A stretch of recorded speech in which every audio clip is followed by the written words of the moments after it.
At the cousin's birthday party, my sister gave out gift bags for everyone who mattered. My daughters had a sticky note that said, "Try harder next year." We didn't make a scene. We just left. The next morning, my sister opened her front door and screamed so loud the neighbor called the police. I wish I could say I was shocked.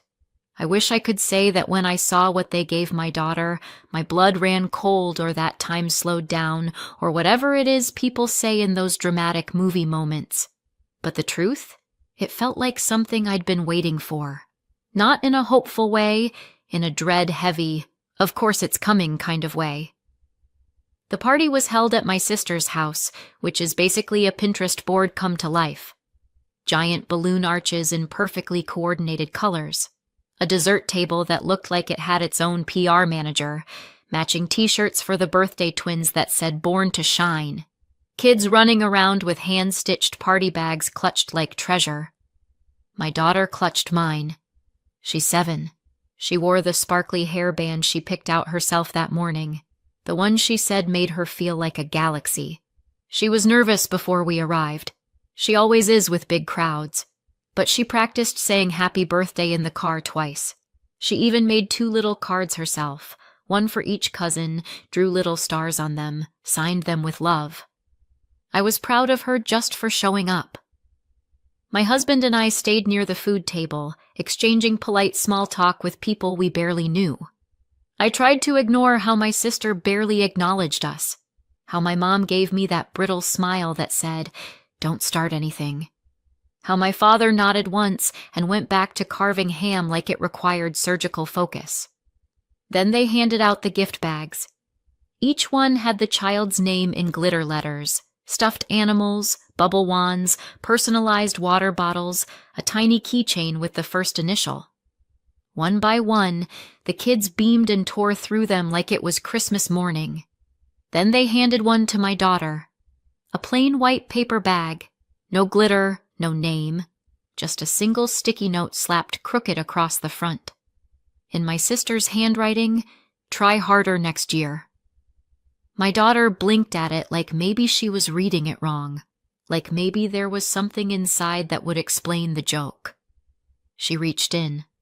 A broken crayon, a used eraser, a wrapped peppermint that looked like it had been rattling around in someone's purse.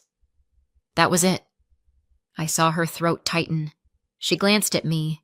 I felt her small fingers inch toward mine, like she was bracing for something, like maybe she thought she had done something wrong. And then came the laughter from the adults. My sister laughed first. That high, sharp laugh she does when she wants everyone to know she's in charge of the joke. "She's been acting up lately," she said, waving it off like it was cute, interrupting, talking back, crying over tiny things. "This is just a little wake-up call." My mother chuckled. "Honestly, it's good for her. You coddle her too much." Even my dad grunted some half-laugh like it was all just awkward but harmless. The other kids laughed too. They didn't know why. Kids never really do, but they followed the lead. My daughter smiled, that tight, trembling smile that kids do when they're trying not to cry. My husband looked at me, not with shock, with something quieter, steadier. He crouched beside her, took the bag gently from her hands, and said, "You don't need this. Let's go get some real cake." We stood up. I didn't say a word. Neither did he. We took her hands and walked out of that house like we were walking out of a burning building. No one tried to stop us. No one called after us. Not even my sister. At home, my daughter sat on the couch and stared at the glitter stars on her birthday cards like they might rearrange themselves into a reason. She asked, "Was it because I didn't say thank you fast enough?" I said, "No, sweetheart. It was because some people forget how to be kind." She nodded, pressed the cards to her chest like they might guard her heart. She fell asleep on the couch, curled up under the soft throw blanket her dad gave her last Christmas, the one that says, "You are safe. You are strong. You are loved." I sat in the kitchen while my husband made tea. Neither of us said much. We didn't have to. This wasn't new, just final. After a while, he said, "I paused the payments. The rent, the grocery card, the electric fund, all of it." I nodded. I opened the drawer where we kept the important stuff, pulled out the folder I'd been adding to quietly over the years. Text messages, photos, a printout of the email where my sister asked if I could take care of her kids for a much-needed solo reset trip. The Venmo receipts, the one where I covered our parents' property tax, and they said, "We'll pay you back after the cruise." The folder was thick. I added one last thing, the sticky note. "Try harder next year." I slipped it into a clear sleeve, right on top. My husband watched me, didn't say a word, but when I looked at him, he nodded. Not like someone giving permission, like someone saying, "Finally, tomorrow morning, I drop something off." Quietly, no message, no confrontation, just truth. They wanted to teach my daughter a lesson. Fine. They were about to learn one too. It didn't start with my daughter. That's the part that really hurts. It should never have reached her. She should have been safe, protected, loved by her entire family, not just the one she was born into. But it did start long before her. It started with me. Growing up in my house meant learning how to perform, how to twist yourself into whatever version of a child got the least amount of criticism that day. It meant reading the room before you even learned to read a book. It meant silence was safer than honesty, and pretending to be happy was easier than explaining why you weren't. Emma was always the favorite. That was never said out loud, not directly, but it didn't have to be. It was in the tone of voice my parents used when they spoke to her, in the way they lit up at her stories, even when they were dull, in the way my accomplishments were acknowledged with a distracted, "That's good," while Emma's most minor wins were met with celebration, cake, and 50 family group texts. I remember once in 3rd grade, I came home clutching a certificate for perfect attendance. I had fought through colds and stomach aches just to earn that paper. I handed it to my mother with pride, and she barely glanced at it before saying, "Emma got Student of the Month." You know, that's a much bigger deal. When I brought home a B+ in math, a subject I had struggled with for months, my dad said your sister never brought home less than an A. When I got the lead in the school play, they didn't come. Emma had a volleyball game, a practice game, not even a tournament, but it was important to her. So they said they'd try to make the next one. They never did. Birthdays were the worst.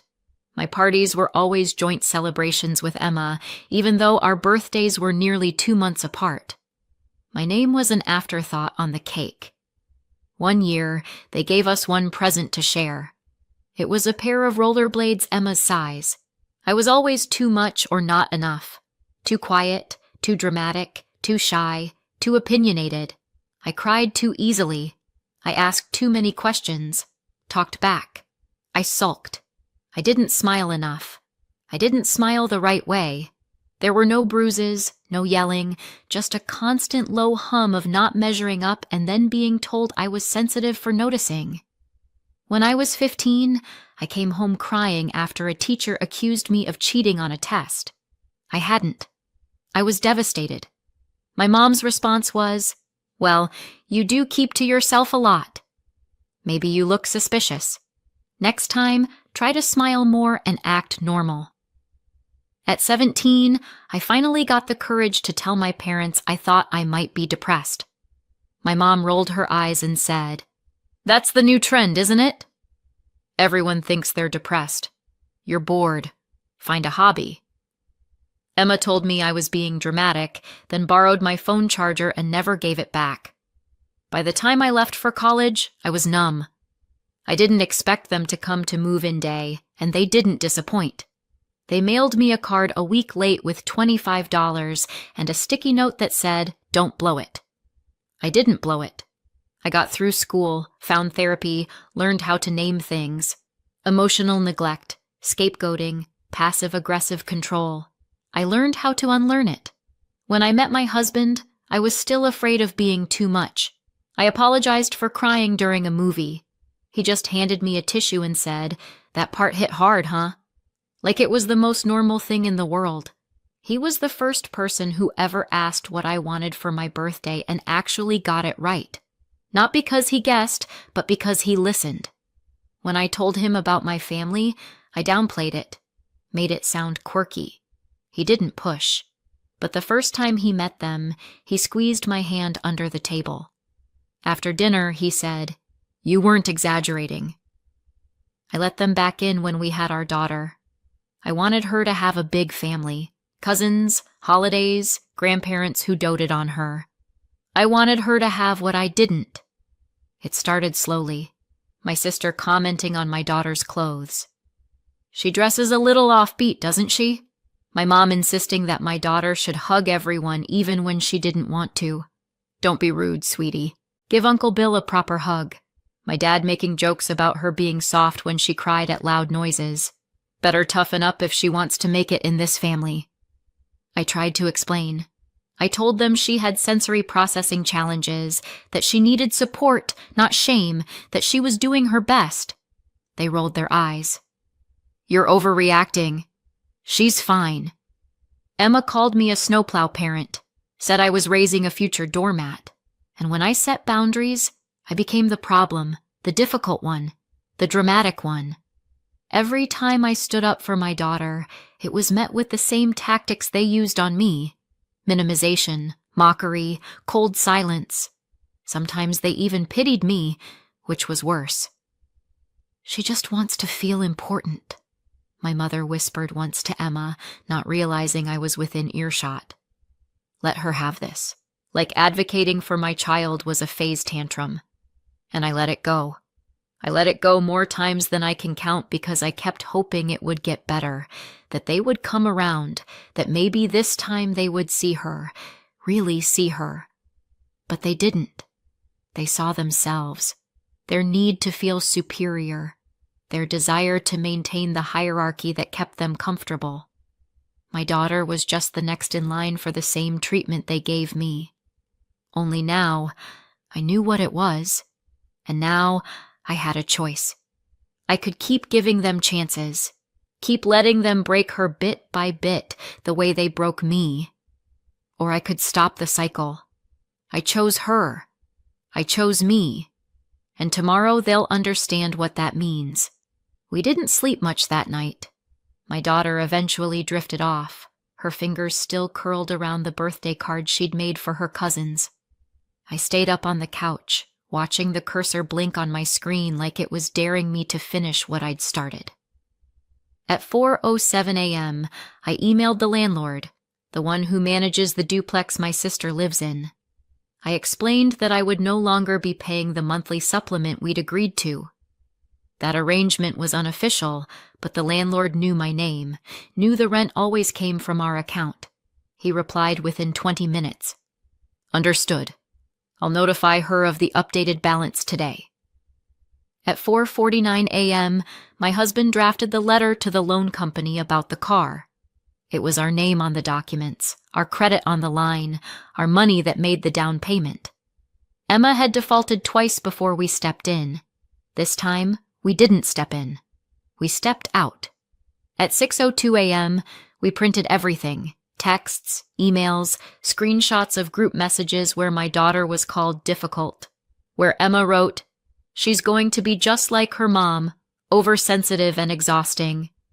There was even a voice memo, a clip from Christmas 2 years ago when my mother, not realizing my husband was recording a family moment for posterity, leaned into Emma and said, "Don't bother getting her anything nice.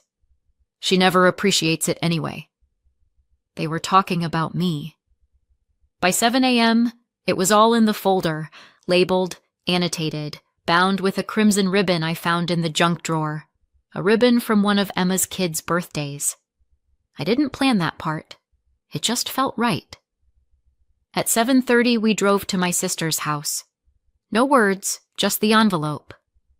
My husband placed it gently on the doormat. We rang the bell and left. We were halfway down the street when we heard it. The scream. unrestrained, a sound that ripped out of her like it had been living in her throat for years. I didn't turn around. My husband gripped the steering wheel tighter, and for a moment he smiled. Later, I found out the neighbor came outside in his robe, assuming someone had been hurt. He called the police when he saw Emma on the front lawn, red-faced and frantic, clutching the folder like it was radioactive.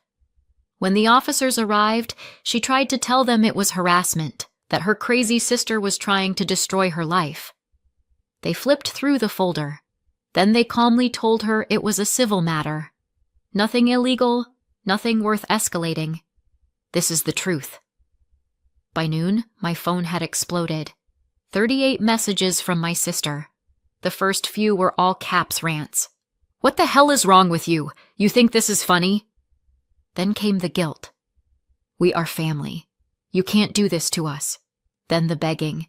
"Please, you can't just stop paying like this because of a joke." Then the threats. "If you don't take this back, you'll regret it." My mother called 4 times, left a voicemail on the 3rd. "You've taken this too far. This family has always had problems, but you just lit a match. What do you want from us?" She sounded more angry than sorry. I didn't respond. Instead, I sent the digital version of the folder to our extended relatives, my aunts, my uncles, my cousins, not with commentary, just a simple subject line. "In case you ever wondered why we stopped showing up." By the end of the day, I had 20 replies. Half of them were some version of, "I had no idea." One cousin sent a single line, "Good for you."